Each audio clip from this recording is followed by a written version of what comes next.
আজকের এপিসোড আমের গাছের জোড়া কলম। আমের গাছের জোড়া কলম কিভাবে কাটবেন আমার এই ভিডিওর মাধ্যমে আপনাদেরকে দেখাবো। এই আমের গাছের জোড়া কলম, এই আমের গাছের জোড়া কলম এটা একটি সহজ একটি পদ্ধতি, আমি আজ আপনাদেরকে দেখাবো। এই যে আমি প্রথমে জাত নির্বাচন করব, চালটা শুধু আমি নিয়ে নেব।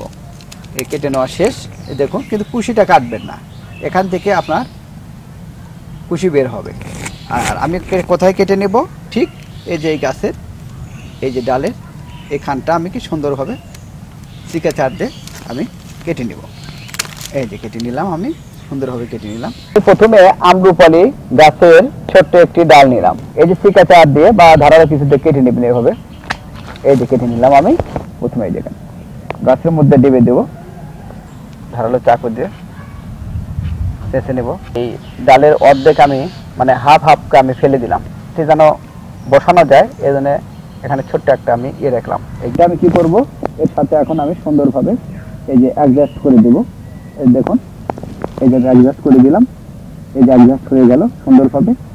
এখন এটাকে কি করব, এটা যেন সুন্দরভাবে এই যে গিট আছে, গিটের এই থাকে সাথে যেন সুন্দরভাবে অ্যাডজাস্ট হয়। এরপরে কি করবেন, ঠিক নিচ থেকে আপনারা এই যে পলিথিন দিয়ে, এই যে এভাবে পলিথিন দিয়ে এভাবে চাপ দিয়ে আপনারা কি করবেন, প্যাচ দিবেন। এই দেখেন এভাবে বেঁধে দিবেন, আর বেঁধে দেওয়ার সময় যেন ডিসপ্লেস না হয়, এটা যেন স্থানান্তর এক জায়গায় থেকে আরেক জায়গায় যেন না যায়, সুন্দরভাবে যেন এটা এই যে এভাবে যেন থাকে।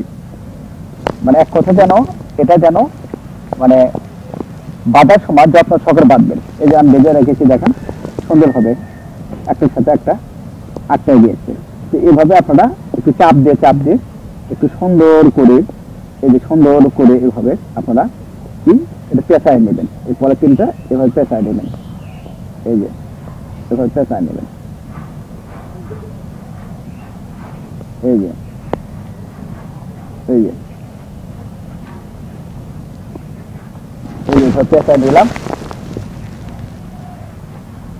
এভাবে পেঁচায় নেবেন সুন্দর করে, যেন এর মধ্যে কোনো বাতাস যেন প্রবেশ না করে, পানি যেন না ঢুকে। এভাবে সুন্দর করে এই যেভাবে একটু টাইট করে, এই যে সুন্দর করে এভাবে আপনারা এই যেভাবে বেঁধে দিবেন। এই দেখুন একদম সুন্দর করে দেখুন বেঁধে দিয়েছি।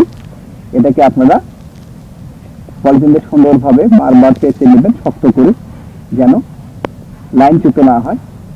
এই যে এইভাবে আমরা এ পর্যন্ত করে নিলাম। করে নিয়ে আমরা কি করব,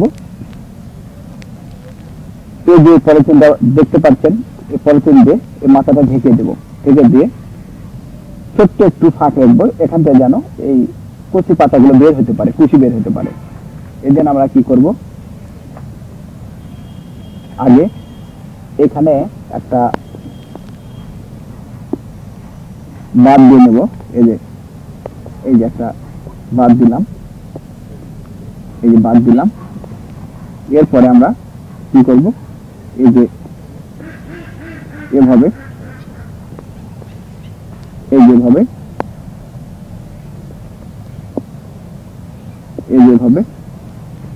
সুন্দর করে আমরা একটু পেঁচে দিব, যেন এটা একটু গরম হয়, গরম হয়ে শাখা প্রশাখা যেন ভালোভাবে বের হয়।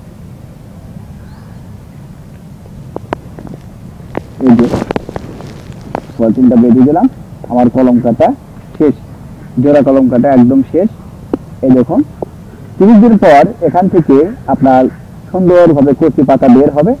যখন এই যে মাথাটায় যখন সবুজ বর্ণের ছোট্ট একটা মানে মানে কচি পাতা যখন বের হওয়ার চেষ্টা করবে, এখানে ফুলে উঠবে, সেই সময় আপনারা এই নখ দিয়ে এটাকে একটু টান দিয়ে সিদ্ধ করে দিবেন, যেন কচি পাতা যেন বের হতে পারে, আবার যেন কচি পাতা কেটে না যায়। এটি লক্ষ্য করবেন, অথবা সুচ বা কোনো কিছু দিয়ে আস্তে করে এটা ফুটো করে দিবেন। দেখুন আপনার সুন্দরভাবে কচি পাতা বের হওয়ার জন্য একটা গুটির মতন হবে এখানে। সেই সময় বুঝতে পারবেন আপনার কলমটা সফল হয়েছে। আর এই পাতায় পলিথিনটা খুলে দেবেন না, এই পলিথিনটা খোলা যাবে না। যখন গাছ বড় হয়ে যাবে, এখান থেকে যেন আপনার 1 গিট 2 গিট ধাপে ধাপে যখন বের হবে, তখন এটা খুলে দেবেন, কারণ এটাই কিন্তু মূল। এটাই খুলে দিলে এটাও খুলে যাবে। আর মানে যদি মানে ঠিক মতো যদি জয়েনিং না হয়, এই ডালটা জয়েনিং না হয়, তাহলে কিন্তু আপনার এই তাজা পাতা সহকারে কিন্তু আপনার এই গাছটা ভেঙে খুলে যাবে। এটা খোলা যাবে না, শুধু এখানে একটু আপনি ফুটো করে দেবেন, পাতা বের হবে। এই যে পাতা বের হয়ে চলে যাবে, এটা থাকবেই।